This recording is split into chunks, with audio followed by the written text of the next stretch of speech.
বন্ধুরা, চলে আসলাম একটি বিয়ে বাড়িতে। বিয়ে বাড়িতে এসে দেখি যে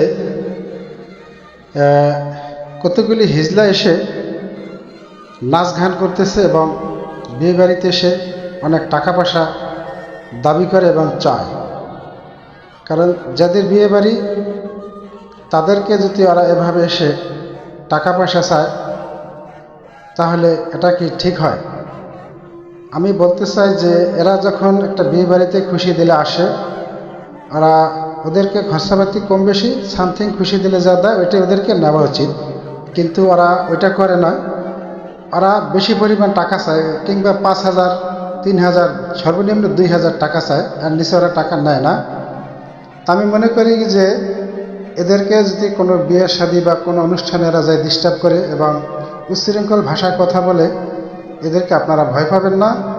কারণ এদের বিরুদ্ধে রুখে দাঁড়াবেন এবং শক্ত কথা বলবেন, যাতে এরা ভবিষ্যতে আর চান্স না পায়। এদেরকে চান্স দিলে এরা প্রতিনিয়ত বিয়ে বাড়িতে যে কোনো অনুষ্ঠানে এসে প্রতিনিয়ত এরা টাকা দাবি করে এবং টাকা চায়। অনেকে হয়তো মান সম্মানের ভয়ে টাকা দিয়ে দেয় 2,000, 3,000, 5,000।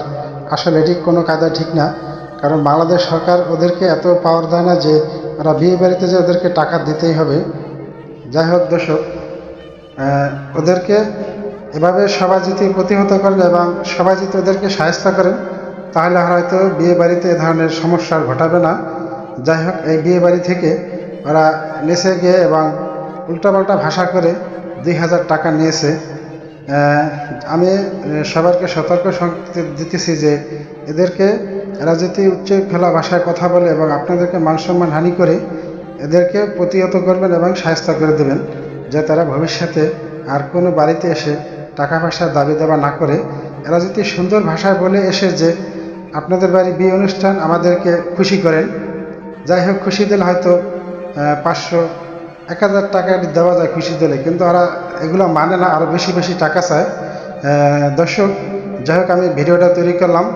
যদি আপনাদের ভালো লাগে বেশি বেশি শেয়ার করে সবাইকে জানিয়ে দেবেন। আর যে যেখান থেকে ভিডিও দেখছেন অবশ্যই শেয়ার করতে ভুল করবেন না। এ ধরনের ভিডিও পেতে অবশ্যই আমার আইডিতে চোখ কান খোলা রাখবেন এবং ফলো দিয়ে পাশে থাকবেন। সম্পূর্ণ ভিডিও দেখতে থাকেন। ভালো থাকেন, সুস্থ থাকেন, আর আপনাদের সুস্থতা আমি কামনা করছি। আল্লাহ হাফেজ। এই পর্যন্ত।